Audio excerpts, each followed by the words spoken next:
Human reproduction. So, we all know about human reproduction. So, starting with human reproduction, it has male reproductive system and female reproductive system.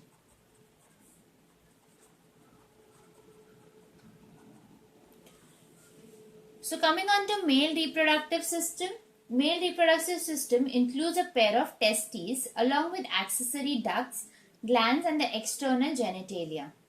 So, it has pair of testes along with accessory ducts, glands, and external genitalia. Testes lies outside the abdominal cavity in a thin pouch of skin called as scrotum. The scrotum helps in maintaining the low temperature of the testes, that is, temperature is 2 to 2.5 degrees Celsius lower than the normal internal body temperature. So, it is 2 to 2.5 degrees Celsius, a bit lower than a body temperature, necessary for spermatogenesis. Now, each testis has testicular lobules which contain 1 to 3 highly coiled seminiferous tubules. Wall of each seminiferous tubule is formed of a single layered germinal epithelium and a few tall sertoli and a testicular cells are present. Now, sertoli cells provide nutrition to the developing sperms. So, there are sertoli cells. This provide nutrition to the developing sperm. Now, in between the seminiferous tubule, interstitial or leading cell are present which secrete androgens.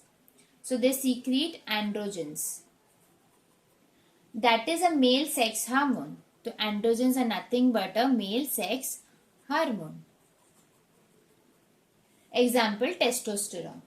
Now, the seminiferous tubules are closed at one end, but on the other side they join to form a network, the retitestis.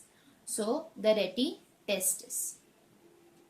From where fine ciliated ductiles of vasca efferentia arise, the vasca efferentia leave the testis and open into epididymis. Located along the posterior surface of each testis, vas deferens is connected with epididymis at the tail end. So, this duct stores and transports the sperms from the testes to the outside through urethra. The penis is a cylindrical and highly vascularized copulatory organ.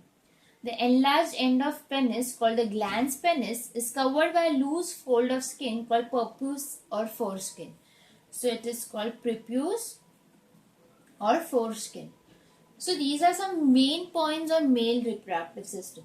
Now, the male accessory glands include paired seminal vesicles, a prostate, and a paired bulbourethral glands. The secretion together forms semen. So, the secretion together forms semen. Now, in this, there is seminal vesicle. Second, there is prostate gland. And third, there is bulbourethral gland. Bulbourethral gland. That is nothing but Cooper's gland. So now in seminal vesicle, they secrete viscous fluid which constitute the main part of the ejaculate. Semi-fluid contains fructose, prostaglandins, and clotting proteins. The part of the ejaculate, the semi-fluid contains fructose, prostaglandins, and clotting proteins. Prostate gland. The prostate fluid contains citric acid, a number of enzymes such as acid phosphatase, amylase, pectinogens, and prostaglandins. Now, in bulbourethral gland, that is known as Cooper's gland, they secrete a clear viscous mucus which is lubricating in function. The alkaline fluid secreted by them neutralizes acid from urine in urethra. So, it goes from urine in urethra. Now moving on to female reproduction. The female reproduction system consists of a pair of ovaries, whereas in male there is a pair of testes, here it is a pair of ovaries. Along with a pair of oviducts, uterus, cervix, vagina and the external genitalia located in pelvic region. So the ovaries remain attached to the abdominal wall by an ovarian ligament called a mesovarium. Mesovarium. It is covered by a layer of cubical epithelium called the germinal epithelium. The oviducts, uterus and vagina constitute the female accessory ducts. Fallopian tube conveys the egg from the ovary to the uterus and also provide appropriate environment for its fertilization. The oviduct shows three regions. So the oviducts show three regions. First is infundibulum.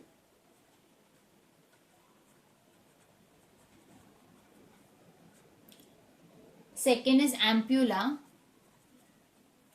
And the third is isthmus.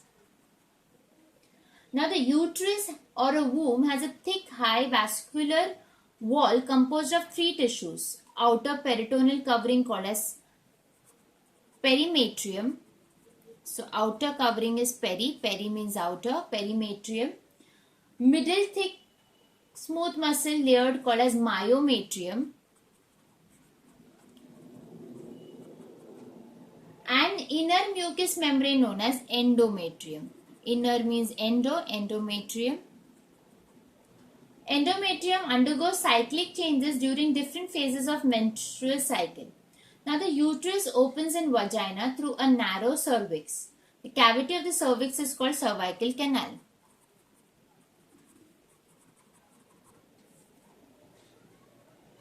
Cervical canal. Now the female external genitalia is called the vulva. The size of the vulva have two small fleshy folds, the labia minora, which are hidden by larger hairy folds called the labia majora. So there is something called as labia minora, which is covered by hairy folds known as labia majora. So fleshy elevation above the labia majora is known as mons pubis. In the uppermost angle of the vulva, in front of the urethral opening, is located a small erectile clitoris, which is highly sensitive as it contains numerous sensory nerves ending for touch and pressure. Mammary glands are modified sweat glands, so that lie over the pectoris major muscle. Externally, each breast has a projection, the nipple, surrounded by a circular pigmented area. So that pigmented small circular area might be pink to light brown, called areola. So this is called areola. Now the glandular tissues comprises of about 15 to 20 mammary lobes in each breast. Each lobe is made up of number of lobules. So the alveoli into the mammary tubule and then into the mammary duct near the nipple mammary duct expand to form mammary ampullae, where some milk may be stored before going to lactinoferous ducts. Each lactinoferous duct typically carries milk from one of the lobe to the exterior. So this is all about female reproductive system. Now in female reproductive system there is something called as menstrual cycle. So let's study what is menstrual cycle in short. So we have phases, we have days and we have events going on. Now basically the cycle changes in the reproduction tract of primate females is called menstrual cycle. So menstrual cycle is cyclic change in the reproductive tract of primate females is called as menstrual cycle, marked by a characteristic event repeated almost every 28 days with minor variation. So it is of 28 days or with a minor variation. Okay. So in the form of a menstrual flow, that is shedding of the endometrium of the uterus with bleeding. Now, menopause is a phase in woman life when ovulation and menstruation stop. It occurs between 45 to 55 years of age. It marks the end of a woman's fertility. So, 45 to 55 years of the age, we get menopause. Moving on to the cycle now, we have phases such as menstrual phase, follicular phase, ovulatory phase and luteal phase. So days 1 to 5 days, 6 to 13 days, 14 days, 15 to 18 days. In menstrual phase, it has first 5 days is a menstrual phase where endometrium breaks down, menstruation begins, the cells of endometrium secretion blood and the unfertilized ovum constitute the menstrual flow. Progesterone production is reduced. So here the progesterone production is reduced and endometrium breaks down. Menstruation starts. This is the first 5 days of menstrual phase. Now coming on to follicular phase, that is 6 to 13 days, endometrium rebuilds. FSH and LH secretion increases. So there is an increase in FSH and LH that stimulates follicular development as well as secretion of estrogen. Then a ovulatory phase, that is day 14. Both LH and FSH attain a peak level, ovulation occurs. So this is the day where ovulation occurs. Coming on to luteal phase, that is 15 to 28 days, corpus luteum secretes progesterone. Endometrium thickens and uterine gland becomes secretory. So this is all about menstrual cycle. Oogenesis. Oogenesis is, what is oogenesis? So the process of formation of a mature female gamete, that is nothing but an ovum, is called oogenesis. The cells of germinal epithelium of the ovary divide by mitosis. They divide by mitosis, producing undifferentiated germ cell called as egg mother cells or oogonia. Egg mother cells or oogonia in the ovary of the fetus. The oogonia multiply by mitotic division and project into the stroma of the ovary as a cord, the egg tube of flagger, which later becomes a round mass. The egg nest.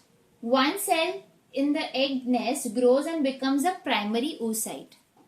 So they become a primary oocyte. Meiosis begins in the primary oocyte soon after their formation. However, the oocytes are arrested in the early part of meiotic prophase 1. So they are arrested in meiotic prophase 1. That is nothing but diplotin stage. Each primary oocyte then gets surrounded by a layer of granulosa cells and is called as primary follicle. They are called as primary follicle. The primary follicles get surrounded by more layers of granulosa cell and a new theca are called secondary follicles. So they move on to with secondary follicle. So the secondary follicle soon transforms into a tertiary follicle, which is characterized by fluid-filled cavity called as antrum. So it moves on to tertiary and then an antrum. It is at this stage that the primary oocyte within the tertiary follicle grows in size and completes its first meiotic division. It is an unequal division resulting in the formation of a large haploid secondary oocyte and a tiny first polar body. So it is an unequal division. It is an unequal division.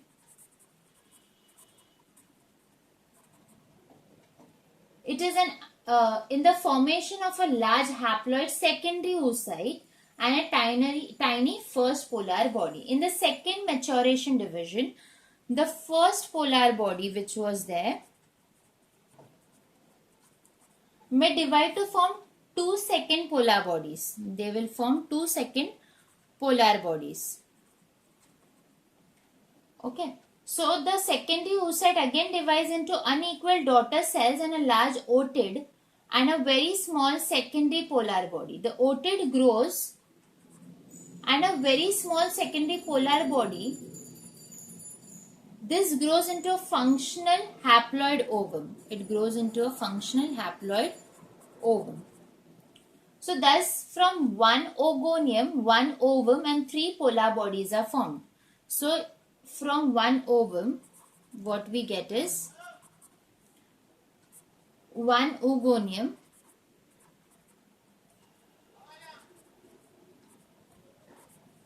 and three polar bodies are formed. In human beings, ovum is released from the ovary in the second oocyte stage. The maturation of the secondary oocyte is completed in the mother's oviduct, that is fallopian tube, usually after the sperm has entered the secondary oocyte for fertilization. So this is all about oogenesis. Moving on to spermatogenesis.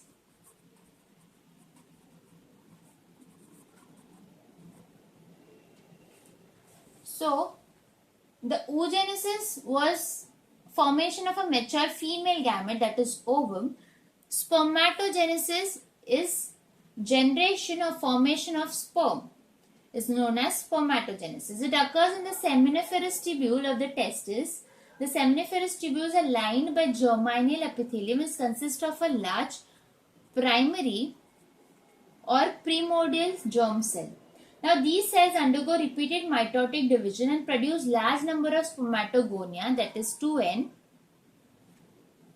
On sexual maturity of the individual, some spermatogonia stop dividing and grow in size by accumulating cytoplasm and replicating DNA and are then termed the primary spermatocytes. This primary spermatocytes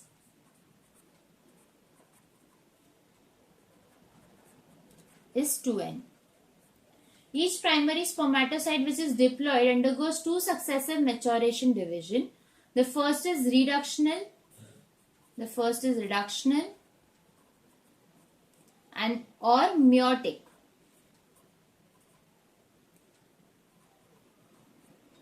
Division, which gives rise to two haploid secondary spermatocytes.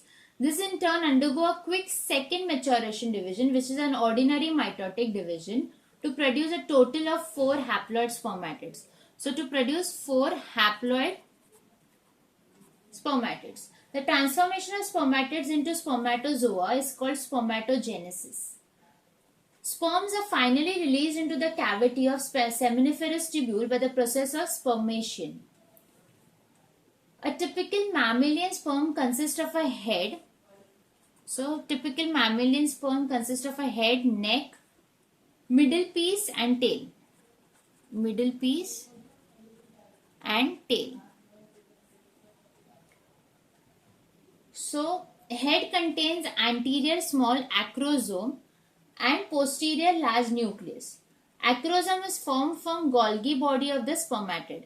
Acrosome contains hyaluronidase proteolytic enzyme, which are popularly known as sperm lysins. So they are known as sperm lysins that are used to contact and penetrate the egg at the time of fertilization. Now neck is very short and is present between the head and middle piece. So middle piece contains the mitochondria coiled round the axial filament called mitochondrial spiral. They provide energy for the movement of the sperm. Tail is several times longer than the head. So tail is several times longer than the head. The sperm swims about by its tail in a fluid medium. The human male ejaculation about 200 to 300 million sperms during a coitus. So there is 200 to 300 million sperms during a coitus. Fertilization. Fertilization is the penetration of a mature ovum by spermatozoon and a fusion of male and female pronuclei. In human, fertilization takes place in ampullary isthmic junction of fallopian tube. So, ampullary isthmic junction of a fallopian tube. The secretion of the female genital tract remove coating substances deposited on the surface of the sperm, particularly those on the acrosome. The capitated sperm undergoes acrosomal reaction, releases various chemicals contained in the acrosome. These chemicals are collectively called sperm lysins. So they are called sperm lysins. Due to acrosomal reaction, plasma membrane of the sperm fuses with the plasma membrane of the secondary oocyte. So the sperm contents enter the oocyte. So the sperm contents enter the oocyte. Changes in the membrane of the oocyte block the entry of the additional sperm. Thus it enters that only one sperm can fertilize an ovum. Entry of the sperm induces the completion of the meiotic division of the secondary oocyte. The second meiotic division is also unequal and results in the formation of a second polar body and a haploid ovum. Soon the haploid nucleus of the sperm and that of the ovum fuse together to form a diploid zygote. So they form a diploid zygote.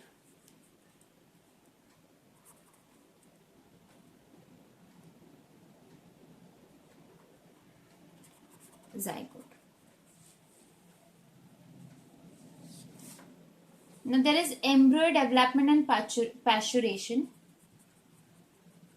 Embryo development and pasteurization. The division starts as the zygote moves through the isthmus. So the division automatically starts as it moves through the isthmus. Cleavage refers to a series of rapid mitotic division of the zygote which convert the single-celled zygote into a multicellular structure called blastula. Cleavage in fertilized egg of human starts in fallopian tube forming 2, 4, 6, 4, 8, 16 daughter cells called as blastomeres.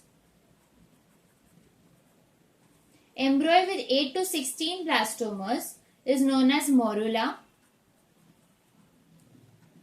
as it resembles mulberry. At the next stage of development, which produces an embryo with about 64 cells, a cavity is formed within the cell mass. The cavity is called blastocele, blastoceole, and the embryo is termed as blastocyst. Blastocyst is composed of an outer envelope of cell, the trophoblast or a trophoectoderm, and an inner cell mass, embryoblast. The trophoblast layer then gets attached to the endometrium and the inner cell mass gets differentiated as the embryo. After attachment, the uterine cell divide rapidly and cover the blastocytes. As a result, the blastocytes become embedded in the endometrium of the uterus. This is called as implantation.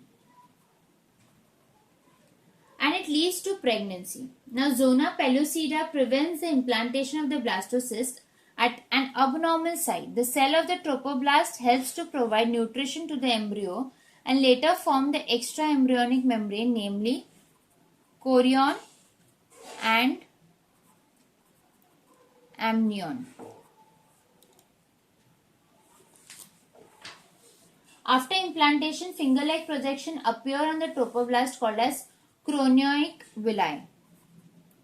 So it is called as chronioic villi, which are surrounded by the uterine tissue and maternal blood.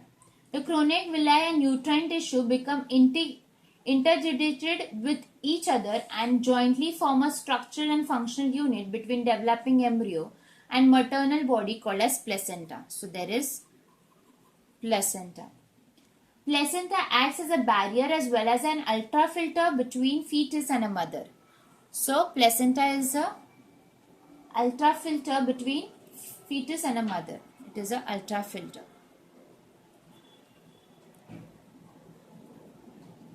It is connected to fetus by a rope-like umbilical cord which helps in the transport of substance to and from the embryo. It acts as an endocrine tissue and produces hormones like SCG. So it produces hormones like SCG, that is nothing but human chronioic gonadotropin, chronioic thyrotropin, chorioic costerotrophin, SCS, that is human chorioic somatomorphotrophin, estrogen and progesterone. SCG keeps the corpus luteum active. This keeps corpus luteum active. The latter secretes progesterone and relaxin. In addition, during pregnancy, the level of other hormones like estrogens, progesterones, cortisol, prolactin, thyroxine, etc. are increased several folds in the maternal blood. Immediately after implantation, the inner cell mass differentiates into an inner layer called as endoderm and an outer layer called ectoderm. Outer is ectoderm. A mesoderm soon appears between the ectoderm and the endoderm. There is a mesoderm.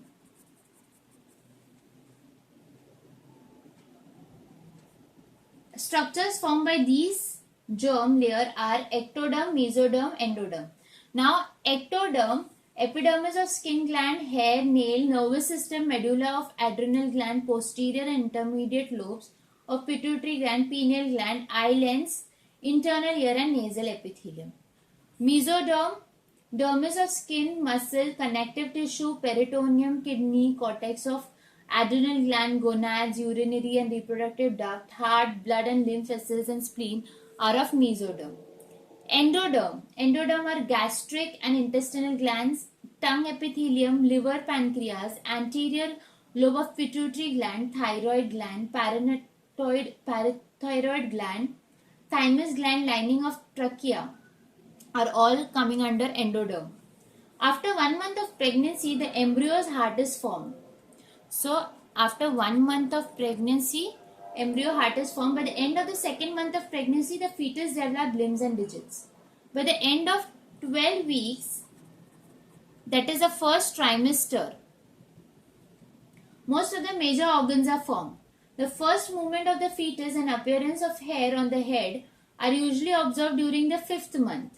By the end of the 24 weeks, that is 2nd trimester, the body is covered with fine hair, eyelids separate and eyelashes are formed. By the end of the 9 months of pregnancy, the fetus is fully developed and ready for delivery. Gestation, that is pregnancy, is completed in about 280 days. About 280 days from the start of mother's last menstruation. Pasteurization is the act of expelling the full-term young one from the mother's uterus at the end of the gestation. That is pasteurization. The signals from pasteurization originate from the fully developed fetus, which induce mild uterine contraction called as fetal ejection reflex. This triggers release of oxytocin from the maternal pituitary. Oxytocin stimulates the uterine contraction. So this provides force to expel the baby from the uterus. So this is how the baby is expelled from the uterus. Uterine contraction by positive feedback induce continuation of oxytocin and prostaglandin production. The forceful muscular contraction of the uterine wall leading to pasteurization is called as labor. After the birth of baby, placenta and remains of umbilical cord are expelled by another series of uterine contraction. These structures are referred to as the afterbirth. Now, mammary glands of the female undergo differentiation during pregnancy and start producing milk towards the end of the pregnancy with the process of lactation.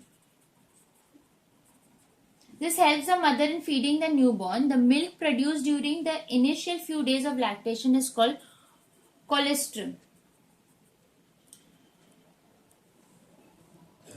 So, which contains several antibodies absolutely essential to develop resistance for the newborn baby. So, colostrum, the initial initial milk which is coming during lactation is very important because it contains antibodies.